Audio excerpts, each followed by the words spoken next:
क्या आपने कभी सोचा है, जब अपन किसी भी बस, ट्रेन, कार या किसी भी व्हीकल में बैठते हैं तो अगर उसने ब्रेक लगाया या उसने स्पीड स्लो की तो अपन आगे हो जाते हैं। और अगर उसने एक्सेलरेट हुआ, आगे चल रहा है व्हीकल, सपोज कर रहे हैं आगे चल रहा है, मैं एक कार में बैठा हूँ, वो आगे चल रही है, झटके से उसने ब्रेक लगा दिया तो मैं आगे जाऊँगा। और अगर वो झटके से एक्सेलरेट हो जाती है तो मैं पीछे जाऊँगा। और अगर वो लेफ़्ट टर्न हो जाती है तो मैं राइट की तरफ टिल्ट हो जाऊँगा। और अगर वो राइट टर्न कर लेती है तो मैं लेफ़्ट की तरफ टिल्ट हो जाऊँगा। हैव यू एवर वंडर्ड ये क्यों होता है? तो आज मैं यही बताने वाला हूँ आपको।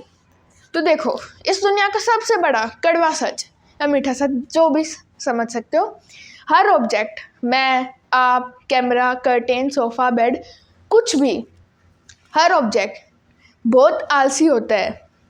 कुछ भी हो, वो अपनी स्टेट में ही रहेगा कि भाई मैं तो ऐसा हूँ, चाहे तो कुछ भी कर ले। आलसी होते हैं। अब जैसे लेट सपोज, आलसी का मतलब मैं क्या कहना चाहता हूँ, एक बॉल पड़ी है, अब ये रेस्ट पे ही रहेगी कि भाई मैं तो अपने आप से कुछ काम करूँगी नहीं, तुम्हें करवाना है तो करवा लो। This ball will remain at rest until or unless any other external force is applied on it।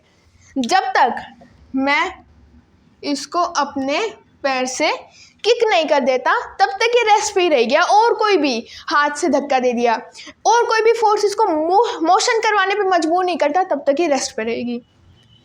मान लो मैंने किक कर दिया इसको और अब ये चल पड़ी, तो अब ये चलती ही रहेगी जब तक मैं इसको आगे से किसी चीज़ से रोकूँ ना।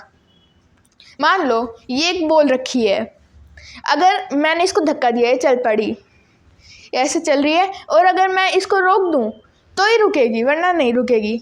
यहाँ पे अपन फ्रिक्शन, ग्रेविटेशनल फोर्स, हर चीज़ को नेगलेक्ट कर देते हैं, वरना तो ये फ्रिक्शन के हिसाब से रुक जानी चाहिए। फ्रिक्शन नहीं है, इसका मतलब ये चलती रहेगी जहाँ तक चल रही है।